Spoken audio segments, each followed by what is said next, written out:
again from Las Perlas, downtown LA. And today we're going to show you how to make a sugar rim for our margarita.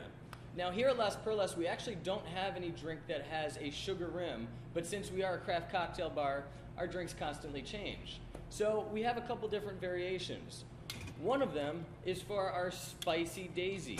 Now what we do for that is we actually take a spiced salt rim and we actually put it on. So again, what you're going to do is you're just going to take a lime wedge and you're just going to go around the edge of the glass. And you can use anything to rim your martini or your margarita or any of your cocktails that you'd like.